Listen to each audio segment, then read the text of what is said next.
Bonsoir, bonsoir, bonsoir à vous, frères et sœurs. C'est votre frère, le bien-aimé Moïse, par la grâce du Seigneur Jésus-Christ. Si je suis là ce soir, c'est pour vous partager mon témoignage. C'est pour vous partager mon expérience par la grâce du Seigneur Jésus-Christ. Voilà, c'était en 2019, je me suis converti en 2019. J'étais vraiment assidu, j'étais vraiment, c'est-à-dire engagé dans le ministère auquel je m'étais converti. Vraiment, j'étais engagé. J'étais vraiment engagé. J'ai servi le Seigneur avec ferveur. Vraiment, j'étais aux réunions, j'étais à l'évangélisation, dans tous les programmes que l'Assemblée pouvait organiser, j'étais toujours présent.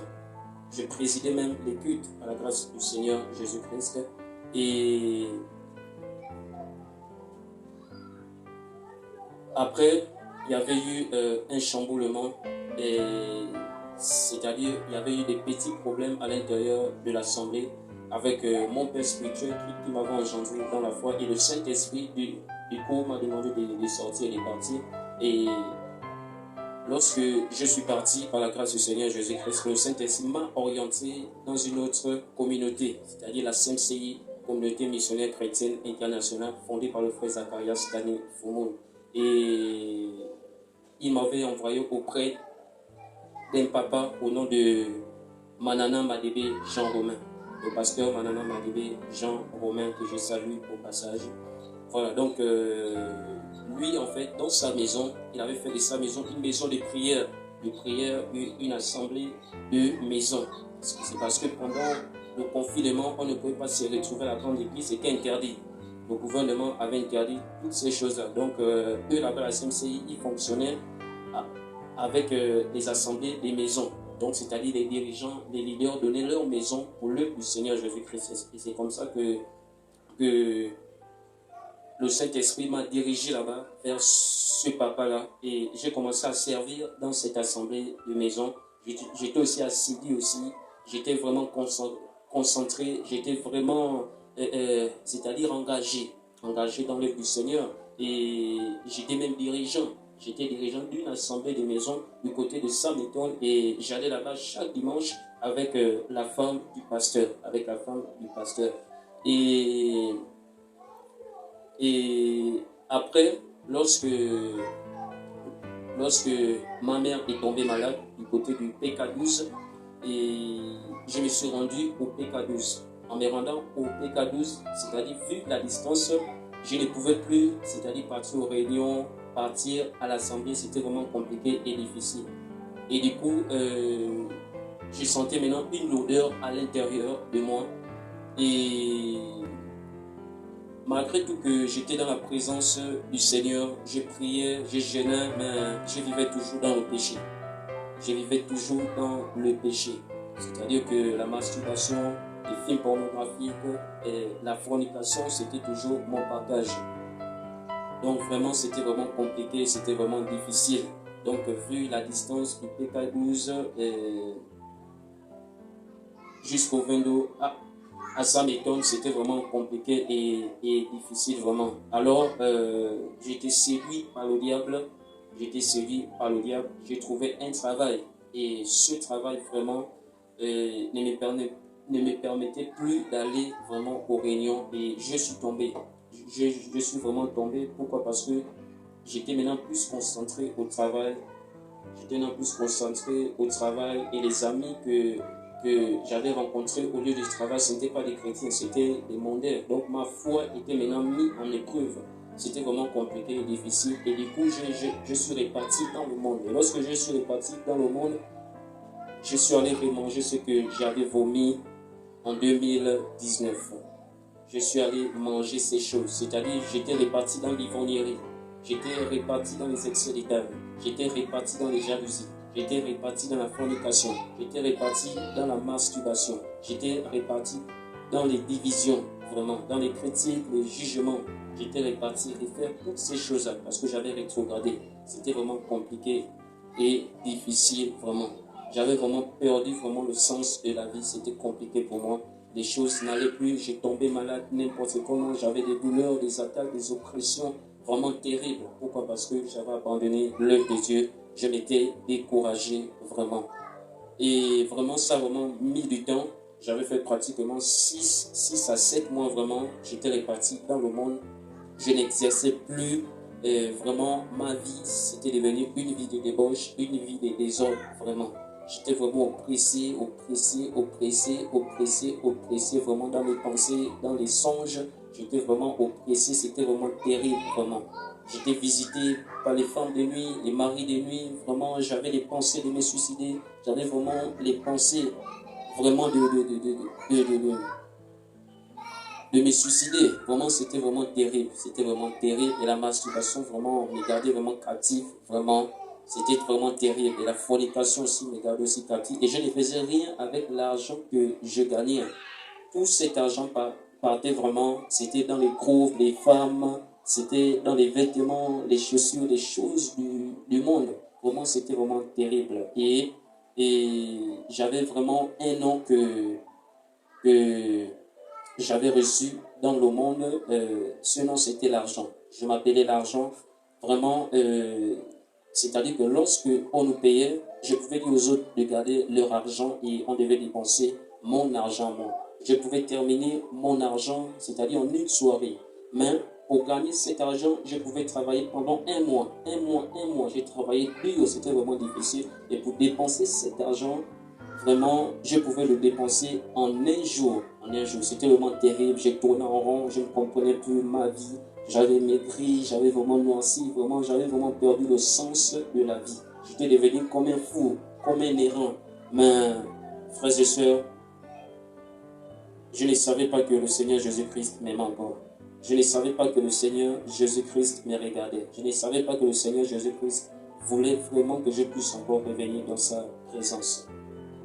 Et après, je suis quitté du PK12 pour venir louer au PK11. Au PK11 dans la barrière. Et où je loue par la grâce du Seigneur, il y a une assemblée. Il y a une assemblée là. Et je ne fréquentais jamais cette assemblée. On m'invitait parfois, je partais pour faire plaisir à l'homme de Dieu ou pour faire plaisir à un frère ou soeur qui m'avait invité. Donc vraiment, mon cœur n'était plus vraiment sensible à la voix de Dieu. J'avais perdu cette sensibilité du Saint-Esprit. Vraiment, c'était vraiment terrible et compliqué. Je pouvais venir à l'église, je suis là, j'assiste au culte. Après, demain matin, je n'aurais pas encore mangé, c'est-à-dire boire le vin. Je repartais encore dans mes vomissures. C'était vraiment terrible, c'était vraiment compliqué, vraiment. Et du coup, j'avais toujours cette pensée-là à l'intérieur de moi qui me disait que ce que tu fais là, c'est pas bien. Tu sais très bien, tu es un homme de bien serviteur de Dieu. Tu as lu la parole de Dieu, le Saint-Esprit t'a visité, tu as eu les dons du Saint-Esprit sans toi. Tu sais que ce que tu es en train de faire, c'est pas bien. Mais frères et sœurs, j'avais perdu cette sensibilité vraiment. J'avais endurci vraiment mon cœur. De telle sorte que j'avais même du mal à dire aux autres qui étaient avec moi, avec qui on buvait, on fumait, on draguait les filles, que ce que nous sommes en train de faire, c'était mauvais. Parce que le diable m'avait mis cette pensée-là, en me disant que non, si tu fais ça, ils vont te rejeter, ils vont t'abandonner. Et alors, j'avais pris cette pensée du diable et j'avais nourri ça dans mon esprit. Et là, vraiment, c'était terrible parce que j'encourageais les autres dans le désordre, j'encourageais les autres à vivre vraiment une vie que le Seigneur Jésus-Christ interdisait. Vraiment, c'était vraiment choquant pour moi. C'était vraiment difficile. Voici, un jour, on m'avait payé, c'était un samedi, nous étions allés boire. Nous étions allés boire avec des amis, nous sommes allés toute la soirée du samedi, on a bu. J'étais rentré, il faisait 23 heures. J'étais rentré, il faisait 23 heures. Lorsque je suis rentré chez moi, je me suis mis à dormir. Et le lendemain matin, je me suis réveillé avec une forte douleur au ventre. Je disais tout à l'heure qu'en face de chez moi, où j'ai l'eau, il y a une église là. Il y a une église et voici l'homme de Dieu est venu vers moi. On était assis, on parlait. Et je lui avais même dit que le culte va commencer à quelle heure. Il m'a donné l'heure. Il m'a donné l'heure du culte. Mais vraiment, j'avais vraiment ce désir, cette envie d'aller à l'église.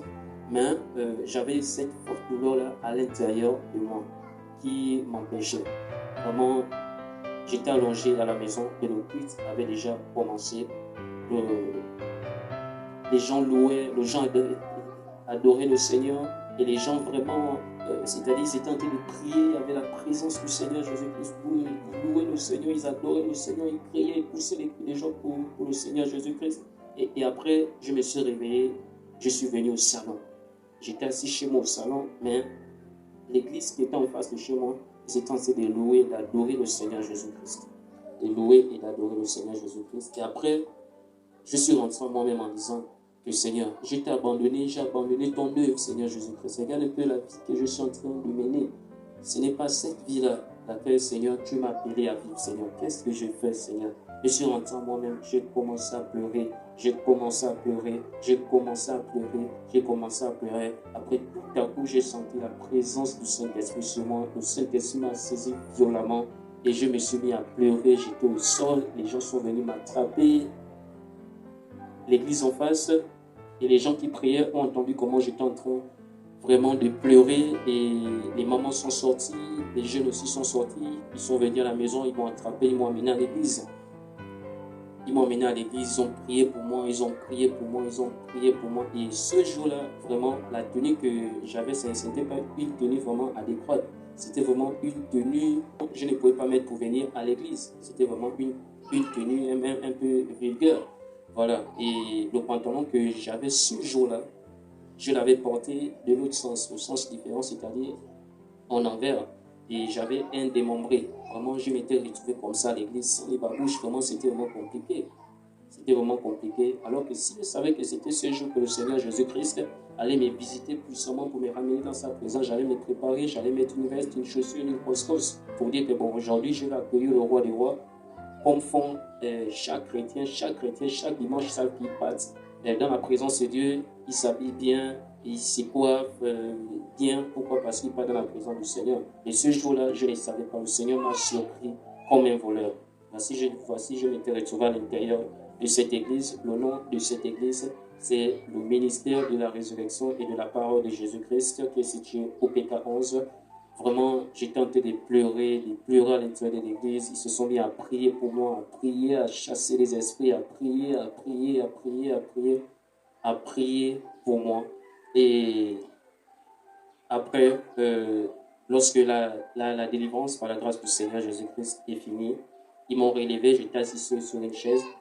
Et après, le Seigneur me dit que je dois reprendre le service et je dois m'engager dans ce ministère, le ministère de la résurrection et de la parole de Jésus-Christ.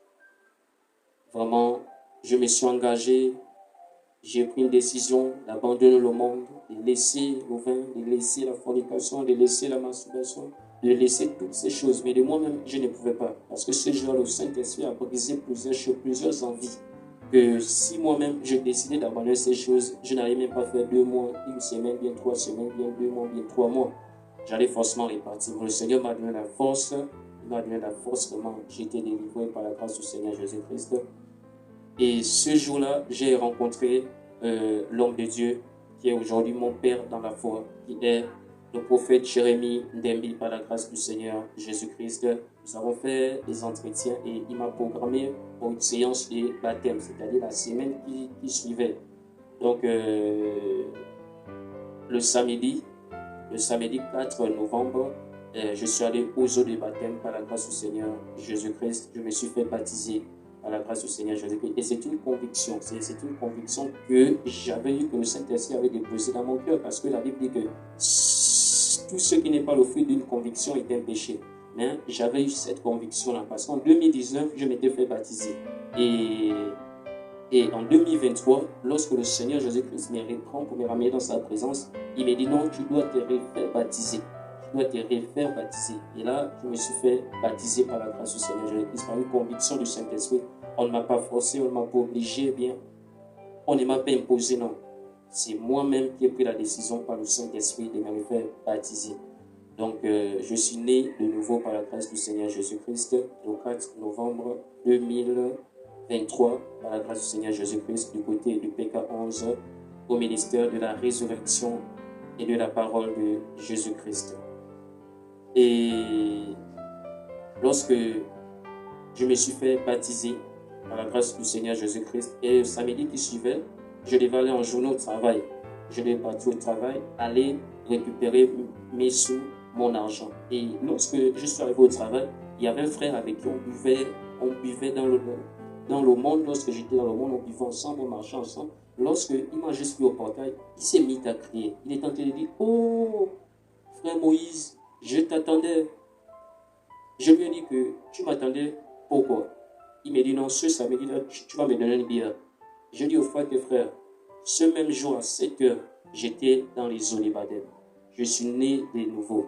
Et le frère a poussé un cri en disant que et il n'a plus rien dit, il est parti. Et là, le Seigneur a commencé à m'utiliser même au lieu du travail. Le Seigneur a commencé à m'utiliser même dans le bus du travail, en prêchant l'évangile, en évangélisant les frères, les sœurs, les oncles, les tantes, tout le monde. Vraiment, le Seigneur s'est manifesté puissamment. Et c'était aussi en 2019, par la grâce du Seigneur, le Seigneur m'avait parlé sur quelque chose en songe, en vision. Et lorsque j'étais dans le monde, je frottais beaucoup les crèmes éclaircissantes. Et les crèmes éclaircissantes, je les frottais beaucoup. Vraiment, c'était mon partage. J'aimais ça. Et le nom des crèmes que je frottais Charmaine, je frottais Clairman, je frottais Carolite. Vraiment, c'était des crèmes que j'adorais vraiment frotter. Mais pourtant, j'étais déjà en Christ. J'étais en Christ, mais je frottais toujours ces choses parce que j'étais encore dans l'ignorance totale. Que Dieu n'aimerait pas que nous puissions changer d'état. Dieu aimerait que nous puissions rester naturels. Et alors, ce jour, j'étais dans mes temps de prière. J'étais en train de dormir. Pendant que je dormais, le Seigneur vient en songe me parlant en me disant que non, Moïse, oui, il frotte toutes les crèmes éclaircissantes. Tu dois rester naturel. Tu dois rester naturel. Tu dois rester naturel. Lorsque je me suis réveillé, j'ai obéi. Mais j'ai obéi parce que je savais que c'était le Seigneur qui m'a parlé et je pensais que c'était juste à moi que le Seigneur demandait d'abandonner les crèmes éclaircissantes. Mais lorsque, en réalité, le Seigneur m'a conduit au ministère de la résurrection et de la parole de Jésus-Christ, qui a pour leader le prophète Jérémie Dembi, qui est mon père dans la foi aujourd'hui. Et le Seigneur m'a enseigné, il m'a révélé qu'il y avait un message. Il y avait un message derrière cette recommandation que le Seigneur m'avait donnée en 2019, de ne plus frotter les crèmes éclaircissantes. Et ce message, c'était le dépouillement. Faux cheveux, on ne doit pas mettre les faux ongles, on ne doit pas frotter les crèmes éclaircissantes, on ne doit pas en tout cas se dénaturer, c'est-à-dire refuser l'image que Dieu nous a donnée pour adopter, pour prendre une autre image qui nous plaît à nous. C'est-à-dire on sous-attend que Dieu nous a mal créés, Dieu nous a mal formés. Donc vraiment, c'est ce message-là que le Seigneur m'a révélé en 2023. Il m'avait parlé en 2019, mais j'ai reçu la révélation dans mon esprit en 2023 dans ce ministère, le ministère de la résurrection et de la parole de Jésus-Christ. Voici, nous nous sommes situés du côté du PK 11 et nous sommes basés sur la Sainte Doctrine. C'est sur la Sainte Doctrine que nous sommes basés. Alléluia. Que le Seigneur Jésus-Christ vraiment vous bénisse. C'était mon témoignage. Aujourd'hui, j'ai été libéré, j'ai été délivré par la grâce du Seigneur Jésus-Christ à travers son serviteur que le prophète Jérémie Dembi, par la grâce du Seigneur Jésus-Christ. Et aujourd'hui, je peux maintenant jouir de ma vie spirituelle comme le Seigneur Jésus-Christ le demande.